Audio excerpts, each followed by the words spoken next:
Welcome to the Shaman to Shaman interview series, sponsored by Shamans Directory, an online resource connecting shamans around the world and encouraging the engagement of shamanic earth-based resources as part of everyday care and vibrance. Speaking of vibrance, my guest today, and I'm honored to be with you, is Eva Tree Blum, one of my friends and shamanic practitioners who's very accomplished, an energy medicine practitioner, a cranial sacral therapist, and voice work healer, among other expressions of her shamanic artistry.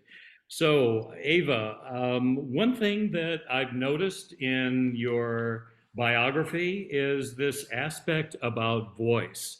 And I wonder if we could begin there because I know that's an important part of your calling. Mm, thank you, Wake. Yeah, gosh, from my earliest memory of being able to walk, actually, which was very small. I grew up in a farm on 10 acres in the Kootenays, and I spent a lot of time by myself and wandering the meadows, wandering the streams and through the forests and always I was singing. And it was a way of I don't know, translating life and interfacing.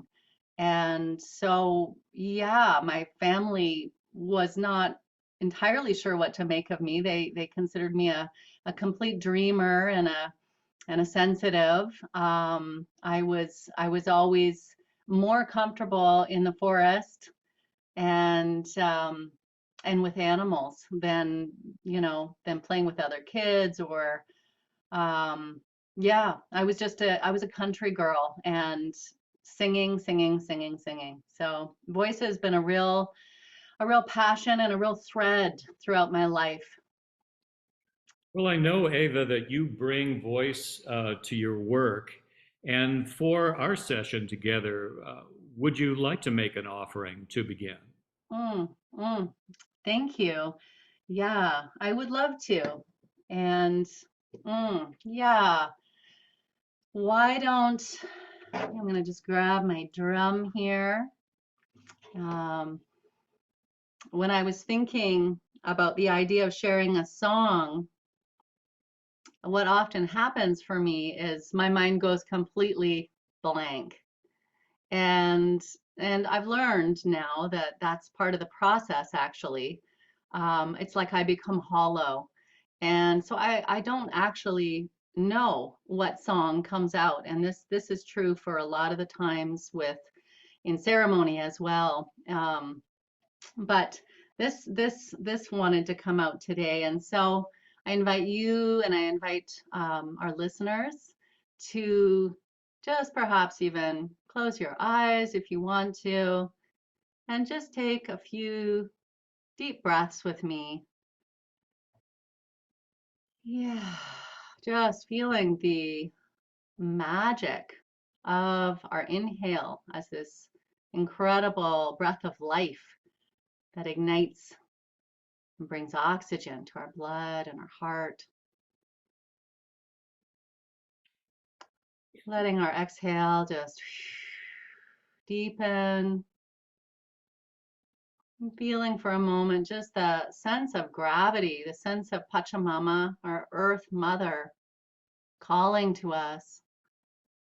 Feeling that in our body, in our soma as gravity. Just this dropping in.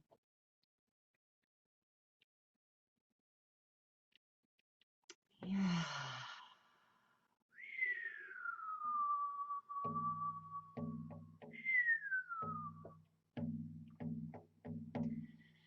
Hey, oh, Yahweh,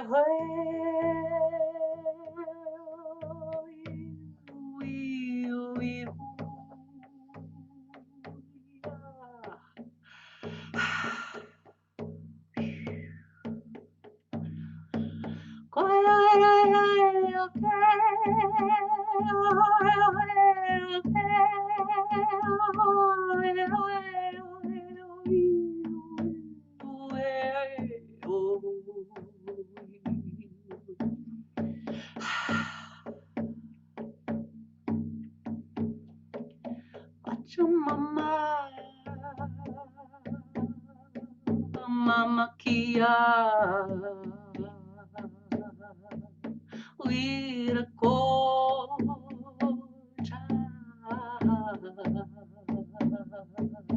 Inti Taita, Mama, Pacha, Pacha, Pacha, Mama. Our beautiful earth, Mama Kia,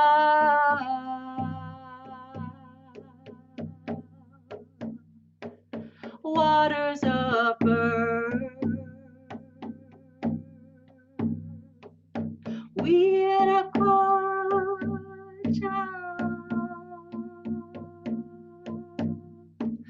wings of grace,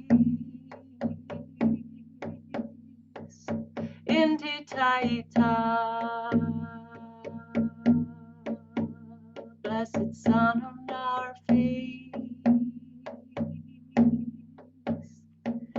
Quichi, Quichi, oh my soul, you are a rainbow.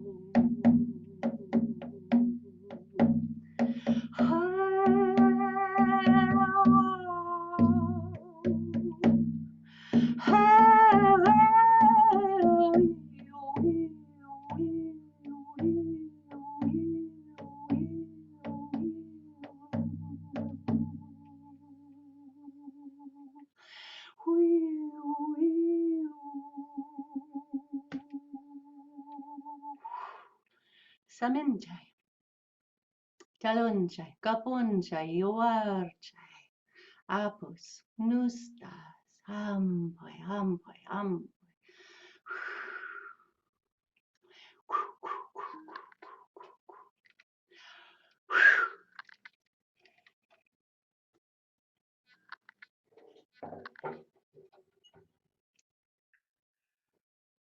Wow.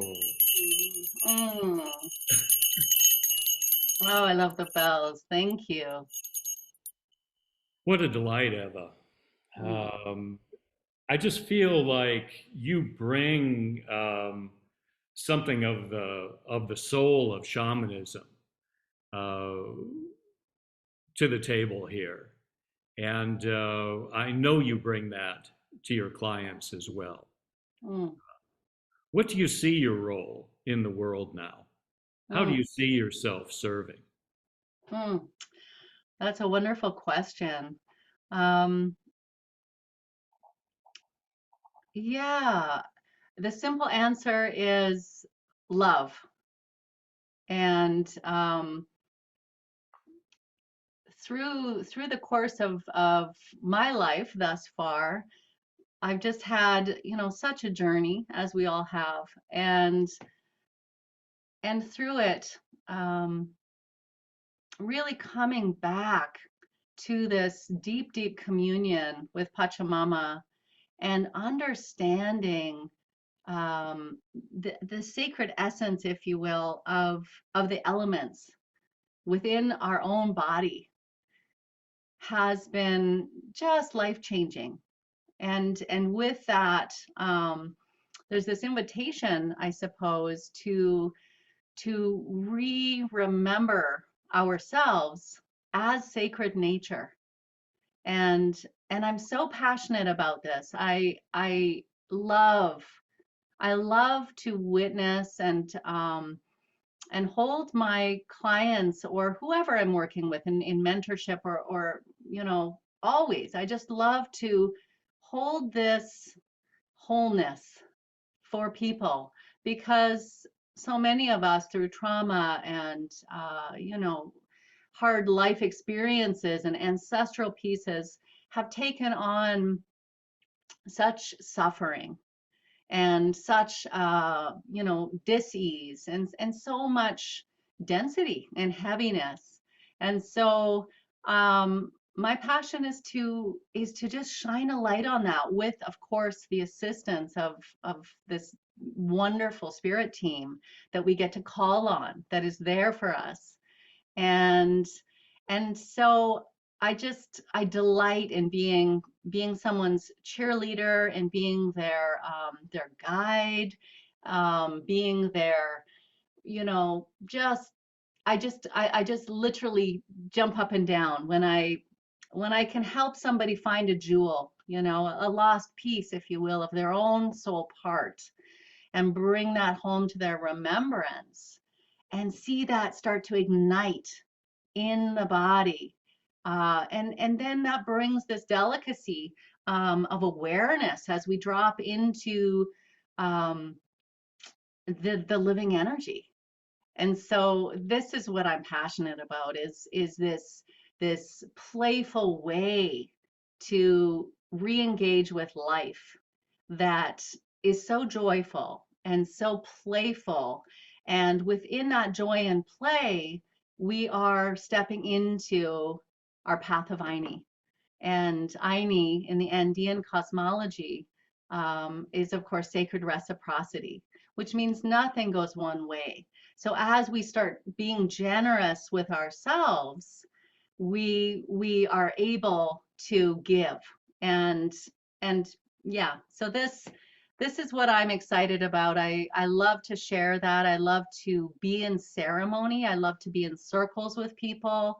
I love to just open my heart and call in all these helpers and this deep communion and love and devotion that I have for Pachamama, and just share that and just be like, and sometimes people just start popping and they love it and they get it and they remember even Quechua words. They'll hear it and it will ignite in them. And some people will be just like, oh, they feel better, but they don't necessarily want to walk that path, and all of that is okay. So yeah, I don't know if I answered that question, but I started getting excited. So That's what I want to showcase. I want to showcase.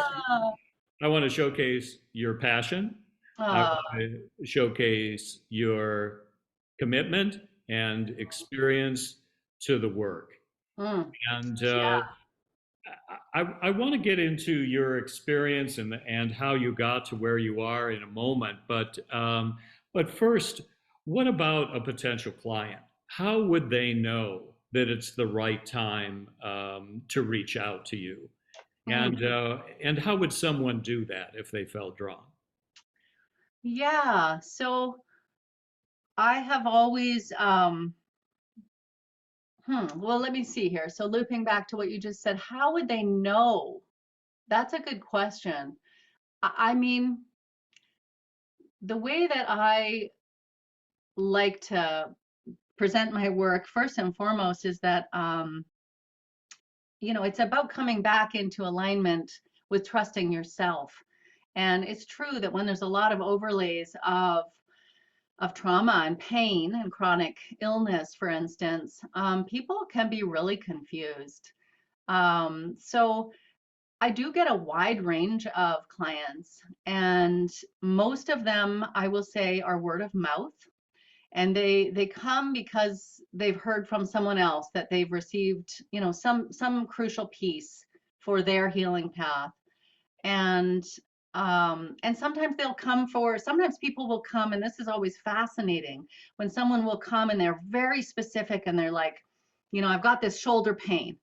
And then the moment we start doing sort of a mapping, of course, there's all these other reasons they came, and they'll often say, wow, I got here, I know I'm here for a reason.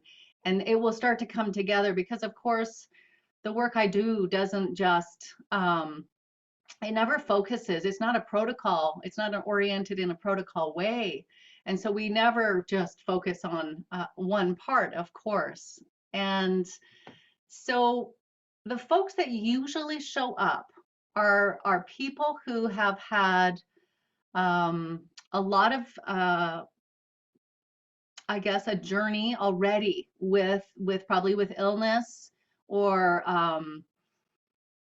chronic like PTSD, kind of shock and trauma stuff that's reverberated in their life.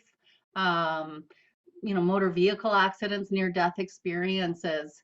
Um, and they tend to be people that are very sensitive. So they're within all of their experiences, they are creators. They're artists, they're more poetic with their life.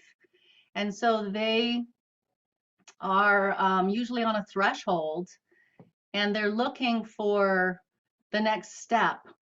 And most of them come already pretty advanced on their journey. Like they come and they're already aware that that their journey is completely unique to them. And so yeah, um so it's like highly sensitive people who have already felt that inkling of magic, and who have, perhaps have had some amazing encounters with nature. And on top of it, they've got their body telling them, or even yelling at them, that something's terribly wrong.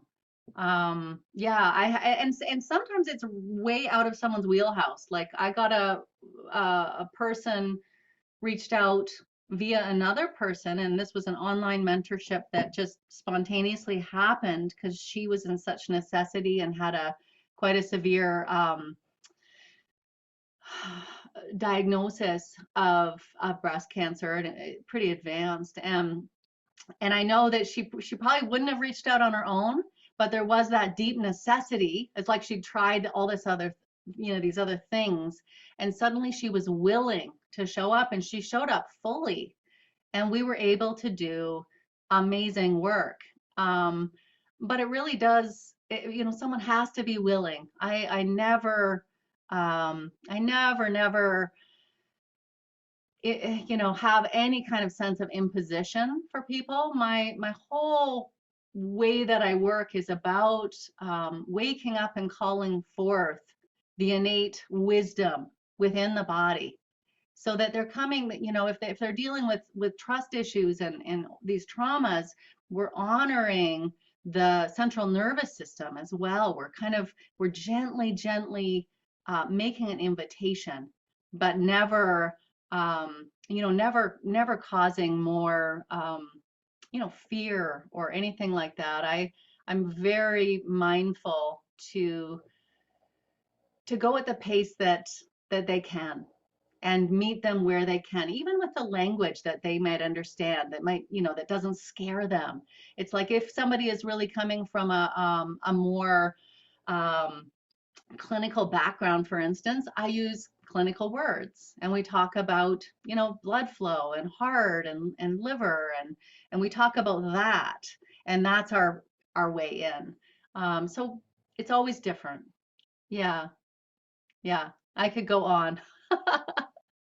Well, what I'm understanding, Ava, is that a lot of the people you work with recognize they're already on a path, and Yes. that perhaps they need a deepening. They've reached a fork in the road, or there is an opportunity to make a shift, and they need some support in taking the next step. I wonder if you could tell us more about what you bring to your work. Like, what were some important experiences that brought you to where you are now? Mm, yeah. Hmm. That's a good inquiry. Yeah. I think that, let's see. Let me just drop in on that for a second.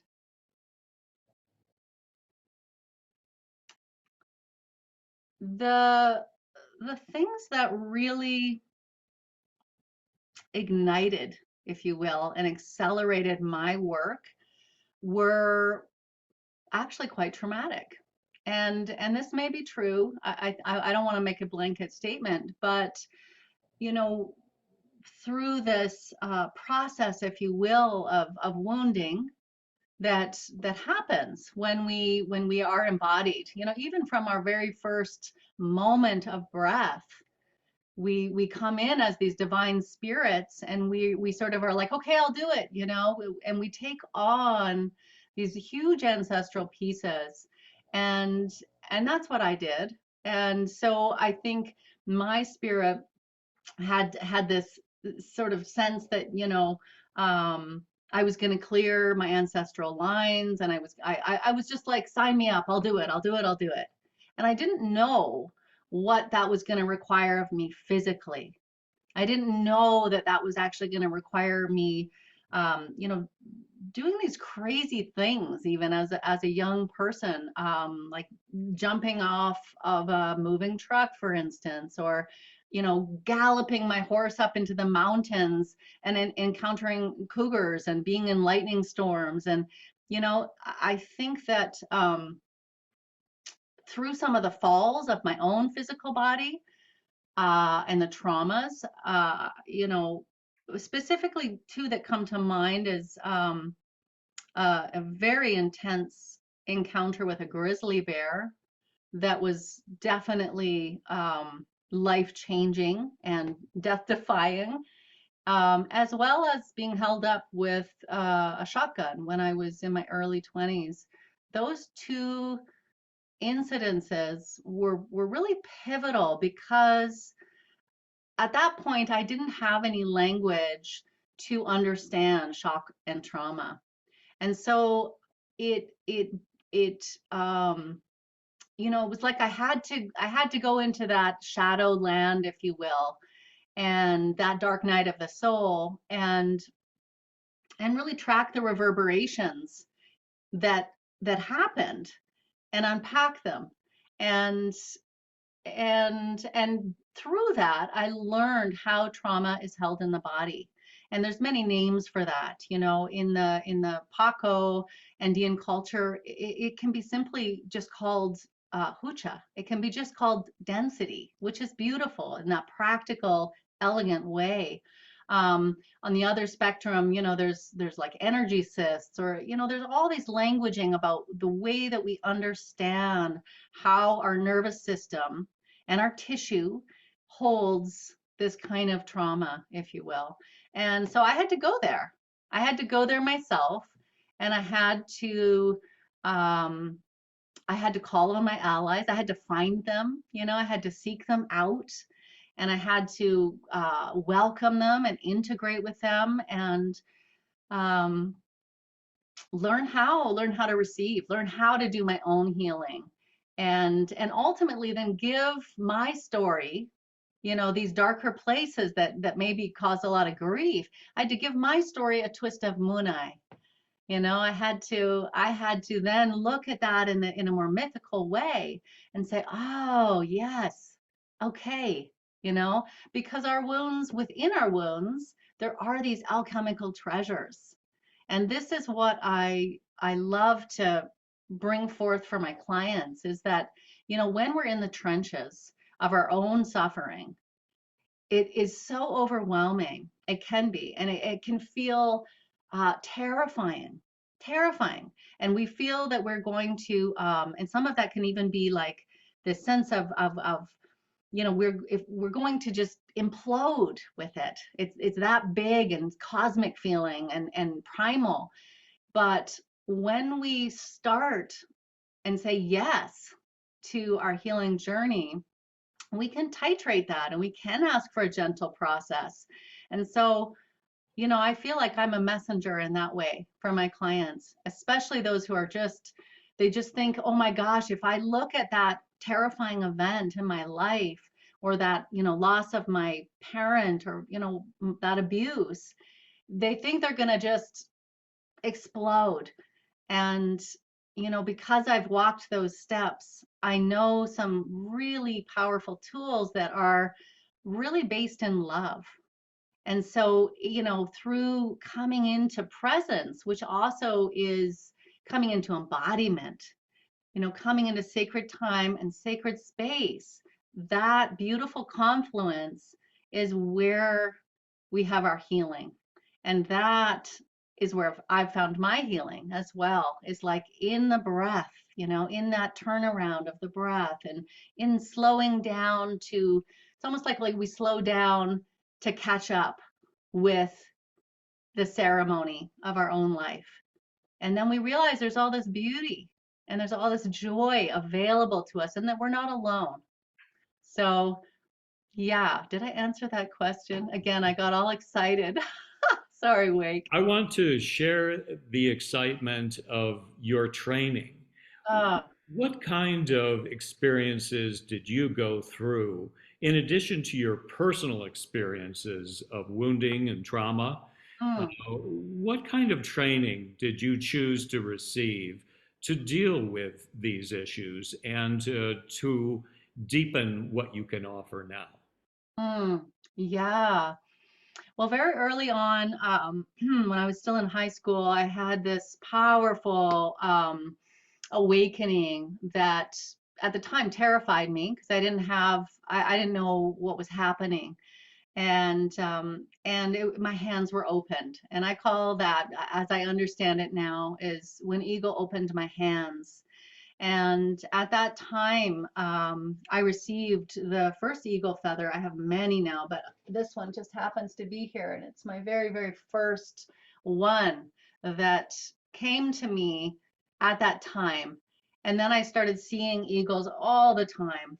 Um, and that prompted me to come out of yeah, high school, I guess. I became a tree planter for a while, and then I started studying massage therapy, did that whole program. um, well, I also studied voice at that time too. That felt very, very important and pivotal. um, but I quickly, even though I've been and was a massage therapist for over 20 years, it was when I found the cranial sacral therapy that I really got excited. And so I did a deep dive with that. And I went through a year-long program, and then I went through again as a TA a couple times. Um, and I loved it because it talks about potency. It talks about the breath of life. And this is this energy that I was already tuning into. Even just talking about it, my hands just start lighting up. And yeah, so I did that. And then I just kept going deeper with that. And so I did sacred geometry, and I did, you know, um, work with birth trauma and implications in adults and structural stuff. And then I actually was in a group where we started to bring the cranial concepts into a shamanic container. And I was part of a group of elders for 5 years, in a group called the Star Diamond Work. And so we had, yeah, and we went very deep into how to step up and be of service. So that was a real, even though I had been seeing clients at this point now for a few years, that was this next level, these deep initiations where we were going into these planes of grace, and we were working with specific um, shields or robes, if you will. And so, yeah, I did that. And then somewhere in there, I also did 3 years at a mystery school where we studied Gurdjieff, Fourth Way, sacred movements. Yeah, that was an incredible journey and an experience. It kind of was like joining a circus, because it was also a band. So it was all service oriented, but we were a school of mystery as well. And then sort of throughout there was woven in, I did all my Reiki work. I worked with an amazing healer and dear friend, and received my master Reiki symbols from him. His name is Richard Damien. And that that all of these experiences just kept igniting my hands even more. I think the next real big thing that pops into my mind is when I started working with master plants, and that was in Maui. And I was working with a woman who held a beautiful lineage with a kahuna there, and she works with the lineage of light.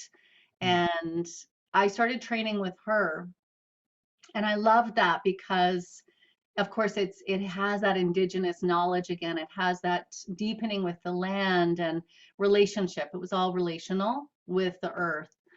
Um, but at that time, totally transformational for me was I began to really work and drop in with grandmother ayahuasca, and yeah, that it was like it woke up all my cells in a whole new way, um, and really accelerated some healing for me at the time. And yeah, I mean, I just have kept going. So since I was in Hawaii, I lived there for 3 years. And then while I was in Hawaii, I was introduced actually to the Andean cosmology. And that, it was like I felt it land in my heart. And now I think of that as the muhu, the wilka muhu, that we all have this drop of the divine, the seed. And when that Andean cosmology landed in my body, it was like, I mean, my life just totally changed. I left Hawaii with my family, and we came here into the mountains of the Kootenays. And I right away started a despacho group that I was in then for almost 5 years. And we would meet every month and create despacho and pray and, activate our mesas together. And during this time, I just kept calling forth, yeah, deeper and deeper healing. I was able to, through despacho, find cancer in my own body and call it out so that it actually, appeared on my skin and was able to come off, and really meet some deep old shadows. So that happened. Then I went through a year-long training with the Pachacudi Mesa through Don Oscar Mira Quesada's lineage, and loved it, but just was like hungry. I mean, I almost feel embarrassed. I was just like, I was this little like bird that was like, feed me, feed me. This is like, so delicious. Just was like at this beautiful, beautiful feast. Um, then I started working with Puma and worked really deeply with him over the last 3 years. And I love, love, love what he brings, which is, Don Oscar really has this intellectual way, and he puts together, these big cosmic ideas. But Puma is so grounded, and he just transmits this love. And so that's been beautiful and transformational for me on every level. And then I started working with Don Yvonne and Don Juan Nunez del Prado through the Hatun Karpai. And again, it was like, oh, the bells going off, and, just another map that leads us again on this path of evolution that is so gorgeous and also so unique to every person. That there's really, like, the deeper you get in it, the more you realize we're bringing everything to the table. Nothing is missing, whether it's Buddhism or mysticism, like, well, we're weaving in this shamanic way, this beautiful, beautiful mysticism. Um, and yeah, so and now what else? Let's see. I can't forget Vilma Pineda is a beautiful healer. I've started to learn some of the Humpek ways that she's shared so beautifully. And currently I'm working with the Indian mystical school, a man named Rama Flores, and he has just doing a Paco mentorship there. So I just keep deepening and dancing with it all. Yeah. What an amount of work and experience you bring to every moment. Mm. And I know, Ava, that place is very important to you. that you live in the same place uh, as you grew up. Certainly, you've traveled and traveled, and yet you've returned. Yeah. The, and there's a concept there, uh, the Ichuapu and the Pacarina, something about Yes. the importance of place and Mm, the sacredness that you find there. I mm, wonder if you could speak a little bit about the importance of place, and in particular, what gifts of the place that you've chosen, what mm, gifts come out through your work? mm. Yeah. Yeah, that's so fascinating. I think this journey of being this nature child and then having to be in the city and this whole thing of that it was like I was always returning home.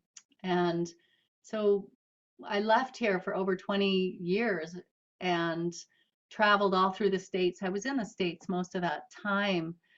Um, but what calls me here and what holds me here is the relationship with my pacarina, of course, and healing that and deepening with that and being in this just best service, I guess, with this geography.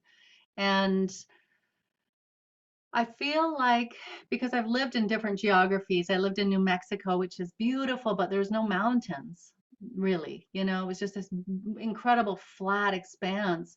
Um, and I've lived in Hawaii and I loved it there, but I missed the eagles. Hmm. I missed the animals. There wasn't any bears. There wasn't any cougars. So it was just so different. And so I guess I don't know if this answers your question, but this geography where I am now, I'm deeply rooted, and as my name is Tree, I continue to grow into the name of Tree, which is a given name from my childhood. It's like when I came back here, all the roots just went so deep, and all of the elements just came and celebrated. And I don't know, I feel so held here. And from that place of anchoring, I feel like I'm able to reach my branches higher and with more love and with more confidence. And and through technology, even though I live in a small place, I'm feeling now, I'm getting over my fear, I guess, or inhibition of technology, trying to, and feeling this sense of, we're on the internet, but we're also on the internet. And so, how can we just transcend time and space?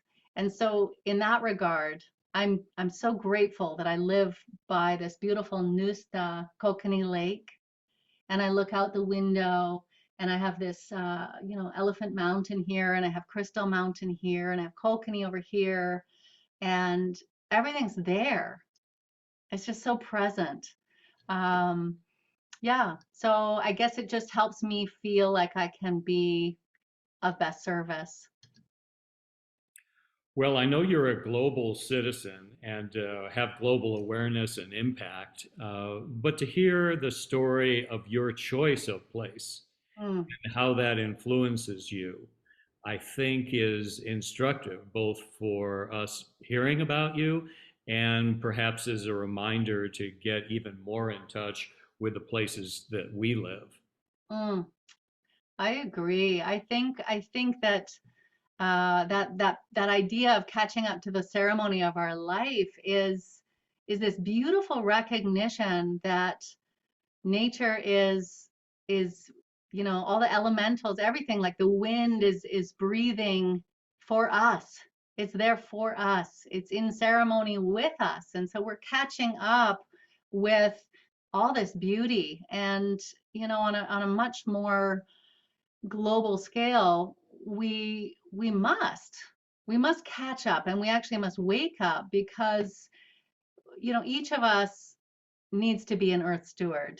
And the more we can be in love with nature, of course, the more we can also be in love with our own life. I just think they're intrinsically connected. And the more we can discover our own sacred nature, with creativity and with joy and playfulness. So, to me, if I don't get in nature and have a conversation or make a little offering every day, I feel the detriment of that, actually. I feel it in my poke pole, in my energy field, and it manifests as fatigue or irritability, or I'm not as good a mom or a friend or a practitioner. So I recommend that for everybody, is to, to put their feet on the earth if you can, or go to a forest garden in the city if you can, or find these wakas, these sacred places that we tune in to, these energy ley lines that are all over the planet, and go there and just breathe, give your breath to that space and receive the Sami. It's so joyous. It's so wonderful. I love that. I love doing pilgrimages. And certainly the respect to place, the honoring of place, and using that as power, Mm, both personal and to bring our influence to the world, mhm, that's palpable as you speak. mm, And just before we leave this, I wonder if, and you've mentioned your name, mm, Eva Tree Bloom.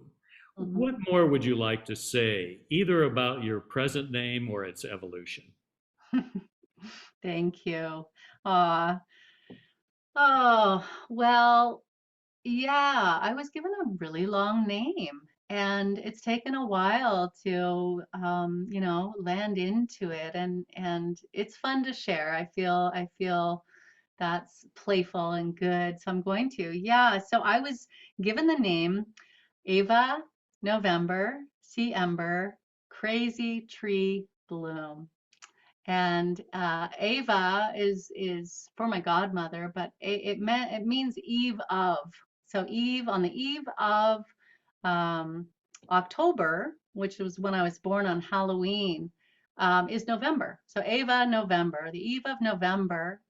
And then C is the ocean, and all my astrological part, beingness, if you will, is I've got a lot of water. So it's the C, and then dash ember, um, which I love, is this duality, if you will, this relationship, that I really got to discover with the volcanic energy and the water in Hawaii.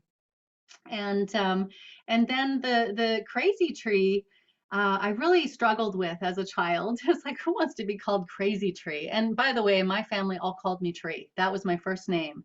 So you can imagine I got teased, and that was difficult. I mean, as a child, we all kind of want to be the same. So, but I stayed with that. But the crazy tree was this powerful tree in our orchard that had been struck by lightning, and it was still living, and it was sort of blackened and curling like a spiral, and it went up. And as a child, I don't know, around 7 or 8, I would go and visit this tree, and I was a little bit afraid of it, actually, now that I think back on it. And so, and through the healing of my relationship with my father, I at one point decided to put down crazy tree. Actually, this was after I had a crazy experience in South America, and I was like, okay, that is not me anymore. I can't be crazy. That's too, doesn't work. I didn't know how to reframe that.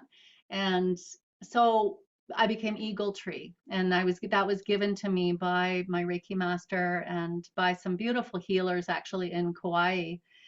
And so it became Eagle Tree. So that's the current name. But I will say I had in my early 20s this experience where I was in my home and looking out the window in a thunder and lightning storm. And the tree right outside my window, which was maybe not even 5 feet away, I was right there, got hit by lightning. and exploded, like it burst into flame, and all the power went out, and it was like this reverse image, if you will. I just remember, the sense of white light and reverse, everything was in reversal. And the energy was like you could feel it in your body and your teeth. And again, it wasn't until years later that I was studying the Andean cosmology that I went, oh, wow, yeah, that was, I'm so grateful for a gentle process, because in a lot of shamanic traditions, you have to actually be hit by lightning. And I thought, oh, what a beautiful metaphor that the tree, thank you, dear tree, that you took that and I received it. And so I'm very grateful um, for that. Yeah, yeah. So that's the name, that's my name story. I really appreciate that you're willing to share the evolution of your name and the significance and somewhat of your difficulty with it. Many of us adopt new names as an evolution of our spirit path. You were given a very strong birth name uh, that you worked with, and we won't call you Crazy Tree, but we could see that within you. Oh, thank you, Wake. And what a blessing to be acknowledged by lightning, by lore. That is one of the most direct uh, applications of the shamanic force. And Mm, the fact that you had that shown to you, and the fact that you survived that showing and mm, are yeah. able to come in these days and share your experience and share your skills. Um, Lightning hit the right place. I think all can agree. Thank you so much. Thank you. One thing, Eva, is I know you've been an integral part of Shamans Directory.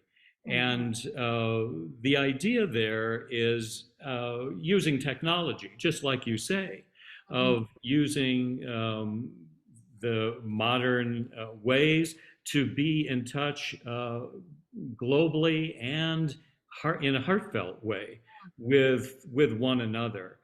The Shamans Directory, in terms of listing shamanic practitioners around the world, and especially encouraging those who are indigenous mm, and to participate among the voices of those who are showing themselves to the world and to each other.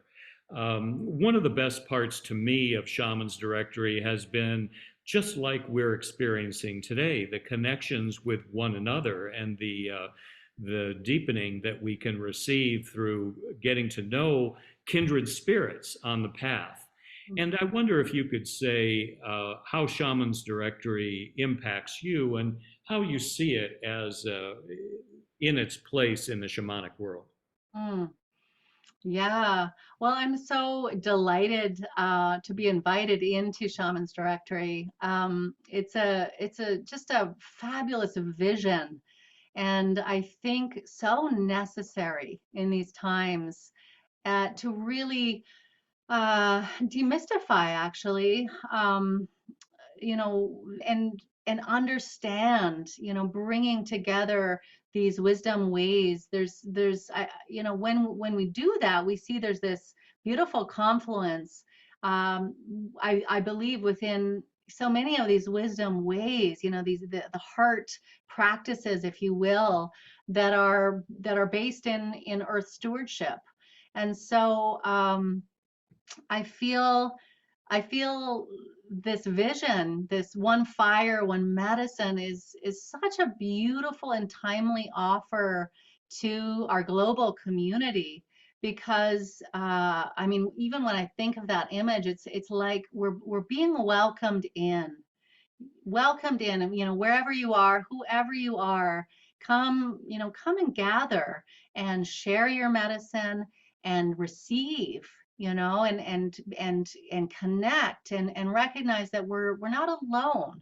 So there's something for me personally so exciting about building a tribe, and building our IU, our global IU, our community, um, because then we get to lift each other, we get to gift each other, we get to share, and we get to learn. And as you know, I'm a perpetual student of life, so I'm just so excited to meet others like yourself. Just the vision is, I feel like it's beautiful and timely, and I love how inclusive it is. I think that shining a light, as you say, especially on uh, bringing forth these real indigenous voices that may not have been heard. This is such a treasure. I'm forever grateful for what I've been able to receive from these masters, these indigenous masters. And so this is the time for the world to step up and step in, and be embraced by some of these wisdom ways. It's like Rumi says, it's like the open secret, and it's there for people. And so now, with the platform you guys are offering, it's actually, you could Google it and it'll be there. So that's kind of magical. That's great. And just to remind everyone, Ava can be reached through shamandirectory.com, as well as many other excellent practitioners.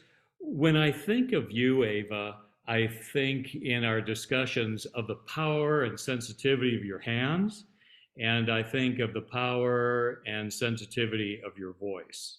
Hmm. And as we end our time together today, I just wonder if we could explore a little bit about what you offer. I've really never heard of a voice work healer before. Hmm. And I think that, among other contributions, is one that you are really bringing strongly to the fire. Hmm. And I wonder if you could say a little bit more about your voice alchemy work, Hmm. and if we could end then with your willingness to sing once again uh, Hmm. from your heart. Okay. Yeah. Thank you. Um, well, the voice alchemy work is still developing. I mean, I guess what I'm working with in the core of that piece is that every breath we breathe, when we're in sacred time and sacred space, and when we're tracking with a sort of a delicate poeticness, if you will, then we have the opportunity to be bringing in this high quality of Sami. And when the Sami, this high frequency of joy, can come in to our bodies. And one of the things I do with the voice alchemy is work with the nawis, or the chakras, or the energy centers, and we clear it out, and we ignite it, and we it's like we bring in the rainbow into these areas, especially the throat chakra that has so much there potentially. So we work with these naways, and we work with releasing hucha, and we work with our whole pokpo aligning as a bridge, so that we're receiving this kausai, and that this breath of life begins to sing us, and that inner vibration is like, and I also use my fingers, and I get people to think of their fingers like little antenna. And so we do sounds and vibrations, where we're dropping the sound into the pool of our physicality. And the vibrations then go forward and out, and they wake our heart up, and they do all these beautiful things. And the voice alchemy work is not performance based at all. It has nothing, so it's not a singing lesson at all, although we do some foundational breathing things, and we do some opening, and some support that way. But it's really about, it's relational. So it's how we sing to our environment, and sing ourselves awake, and um Yeah, so that's where voice alchemy has been coming in, and it's usually working with clients that have already done some pretty deep healing with, so they're wanting to go in and touch on these certain things. um, I'll share with you just really quickly. Yesterday, one of my clients, and this, I don't know if you can see this, it's beautiful. I call this my Apu bee doctor. And this crystal came, it actually arrived on my mesa in this amazing way, completely mysterious. And this is an old Ecuadorian shell, but they don't get called on very often. But this bee doctor got called in the session yesterday, and it's wonderful because it just comes through me. And so I was suddenly, I have no idea what it sounds like, but I know that they received a lot of good support from this bee energy, and it's very vibrational. And so, we ended up using that. And yeah, this is based in play. This is giving ourselves permission to feel, um, bring all of ourselves to the table. Yeah, yeah.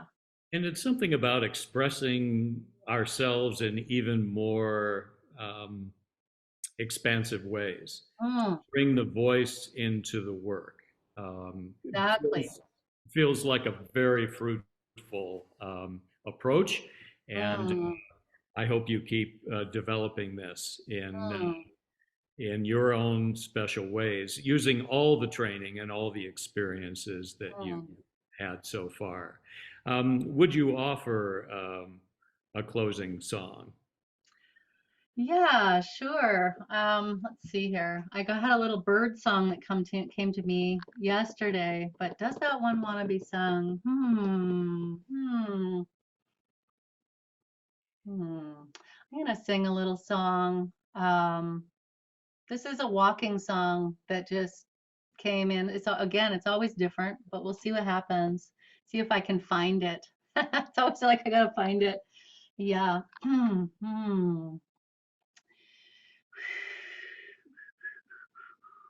Hmm. We are planting seeds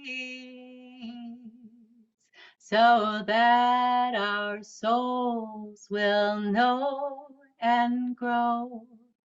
Planting seeds of love as above, so below.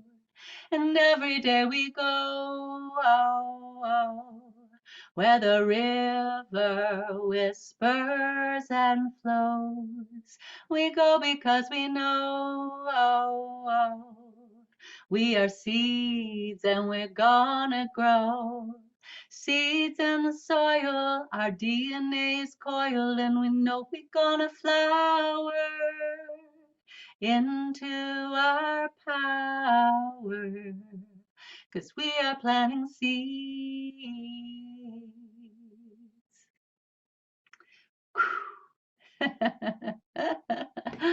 ah, How beautiful. Have you put out your shamanic album? ah, it's what I want to do. I want to put out that shamanic album, and I want to have some of these beautiful voices and these Quechua prayers woven within it, and I want it to be a collaborative event. I want it to yeah, I want to co-create that, and certainly spirit wants to co-create that with me. So I just need to manifest how to do the practicalities. Yeah, they're very whimsical.